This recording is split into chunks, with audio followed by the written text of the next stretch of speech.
Alright, so Anime Last Stand just dropped their Thousand Year Blood War Part 2 update, and after playing around a little bit and trying out most of the new stuff that they added, at least the game modes, not the units, I've come to the conclusion that the Anime Last budget allegations are getting harder and harder to beat, and I honestly find that a little bit disheartening because I really do like this game. So before I start talking about some of the issues that I've come across or other people have come across, I just want it to be known that this is not another hate video. In my last ALS video, I'm not gonna hold you. That was just me straight up hating. But, for this one, I kind of want to look at it, take a step back, look at it from a different perspective, and try to see if I can offer any guidance as to how we can stop pumping out updates that barely work. Well, for starters, the update was riddled with bugs. And a lot of people complain about this. Me personally, I'm just used to it. I don't think I've seen one ALS update that doesn't release with a bunch of bugs, at least in recent memory. The first Thousand Year Blood War update, part 1, I don't think it had too many bugs, and the event was actually pretty cool. This always gives you a good avenue to get rewards. But this one, there was just so much stuff that didn't work. Private servers were broken on release. The new raid, when you went in here, in fact, this is a current bug, by the way, this hasn't been fixed. When you join a raid, sometimes you straight up can't upgrade units. And if you're lucky, you'll be allowed to place units. Sometimes you can't even do that. So you can place a unit, it's not going to let you upgrade it. It's not like a bug, it's not lag. Nothing's happening on your end. It's just the game being buggy. So that basically just ruins the entire raid. I couldn't even get past, let's see. I mean, I'm sure if I wanted to, I could get past stage 3. But what's the point? I can't even upgrade any units. It just feels redundant to be playing that right now. Also, there is a secret merchant. I don't even know where this dude is. That's not you. Okay, I accidentally bought that. Apparently there's a secret merchant somewhere. I don't know where he's at though. He's in World 1 and World 2. If I can find him, that's not him. Who is this guy? Firstly, I need 2,000 energy. Okay, whatever. Yeah, there's a secret merchant and he sells some stuff, I guess. Not here though. He sells you a token that you can use to create clans. And surprise, surprise, it costs 1,000 Robux. Wow, this game's monetization has never been something that I 100% agree with. Also, clans are broken.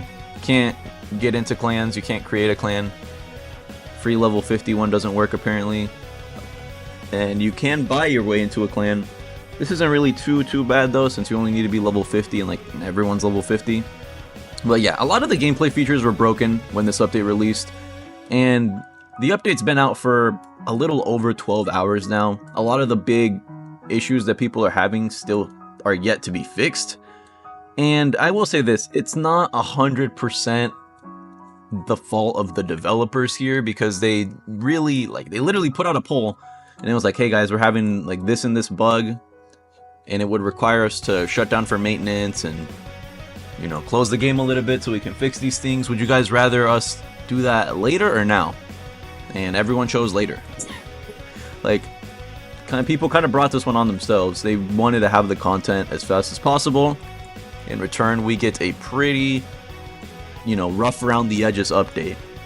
So what do I think they should be doing? Number one, they put a lot of effort into their sneak peeks and the trailers and telling people information about the update as soon as they have it so people can build up hype. I don't think that's a good idea. I honestly don't. Before you tell me that I'm crazy and I'm getting brainwashed by anime vanguards because those dudes drop a sneak peek maybe once every blue moon, maybe when they're feeling like it.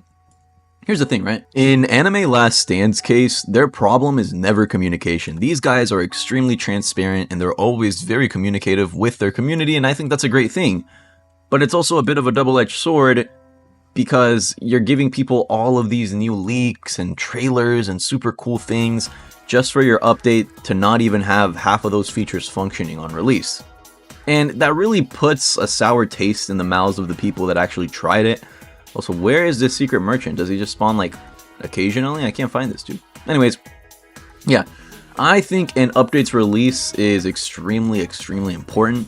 That's one of the pivotal points of any game. Take Anime Odyssey for example. Their release was a little bit leaving more to be desired, to say the least, and now the public perception of that game is just not good at all.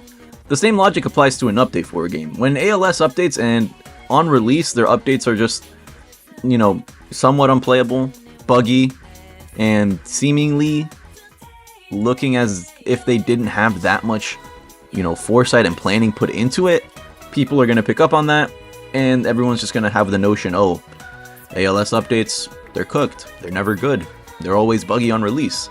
And you really don't want that reputation for your game. What do I think you guys should do? Maybe slow down on the leaks a little bit. I'm not saying don't give any sneak peeks at all, because that's something that your community really, really loves. And for you to just stop doing that cold turkey would definitely make people angry.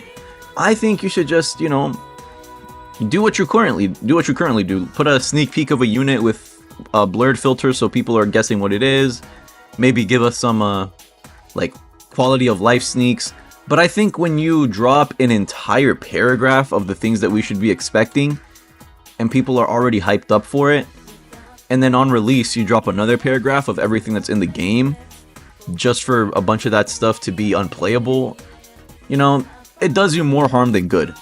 And I'd say you guys need to hire more testers, but apparently a bunch of the testers for ALS moved over to Vanguards like a while ago, like a couple updates ago. I'm just now finding out about this. And if that's the case, then to each their own. I mean, I can't blame them. Vanguards is the game right now. But I still think that this game has a place in the, you know, Roblox tower defense genre of game. And I think it's fun. I like this game. I have fun on this game. I've spent a lot of time and money on this game. So, what's my closing thoughts for this video? Just delay the update, man. Like, I know a lot of people aren't gonna like that, but I think the fact of the matter is, if you need more time to put out a working, polished update, whether that be because you don't have the resources or time or both to put out an update with no bugs, or little to no bugs at least, I think that's completely fine. And I think that's understandable. Some people aren't going to like it, yeah, because most of this community is impatient little kids. Not most, I'd say like 50 or 60%. A loud majority of these people just don't care about the process that it takes of going into studio, rigging, modeling, scripting, blah, blah, blah. They just want to see the end product, you know, they just want the instant gratification. I think that's just something that you're going to have to deal with. But if you keep putting out updates like this, where you're going to need to fix them a couple days later for the update to actually be good, I feel like that's just kind of a slap in the face to the players. And I know I'm not the only one that thinks this. A lot of other people are experiencing the same bugs that I am, and it just ruins the experience, you know? Next video that I drop on ALS, I don't even know, probably going to try and get some of the new units. The new Godly is, I feel like the new Godly's kind of mid. Is it just me? The new Hollow Ichigo, it's this guy. He's the new Godly. And his passive is that he buffs all your team's damage by 50%, but only for the first 5 waves of every game. I don't know how much he costs. He better be cheap if his passive only lasts for the first 5 rounds of every game. But that passive just seems so, like, underwhelming. Because you have other units like Escanor who just straight up buff your team by 20% by just being there. And then you have Sukuna who just gives your entire team 35% more range. And even Dio over Heaven, his passive is 10 times better than this. Because he buffs status effects by 50%, I think. Then he has like a time stop and all that other stuff. What I'm trying to say is this new Godly feels kind of mid. Maybe I'm completely wrong on that though. That's why I'm not going to lock that in as my opinion. I haven't tested him at all. I haven't seen much gameplay. I don't think I've seen any gameplay of him. But, and that just seems a little underwhelming. The new Rukia ultimate unit, the ice version of her when she has like the ice Bankai, I think that's really, really cool. Especially since she applies freeze to all the enemies in her radius like Gojo does. Except it's like different because it's a different status effect. But it slows them down regardless, so it does the job. I think that's really, really cool. And a lot of quality, like I won't end this video on a bad note, because there are some good things about this update. We got a lot of really, really nice quality of life changes that actually work. Like techniques, you can now choose which traits to automatically skip without having to get the little annoying, are you sure? Do you want to confirm that you don't want Vulture on your ultimate unit? Obviously, I don't want some poopy trait on my unit, bro. I'm looking for Overlord and Avatar and Glitched. So that's actually really, really convenient. I appreciate that. Something else that they added, which was pretty nice, I don't know if I can showcase it here because I'm not in game. But yeah, I can't showcase it in here. But they do have a little icon now where you can check the passives of each unit. I don't think I can check it in the lobby, I'd have to get in game. But just take my word for it, there is a little button when you place a unit where you can check their passives and read what it does. That's great.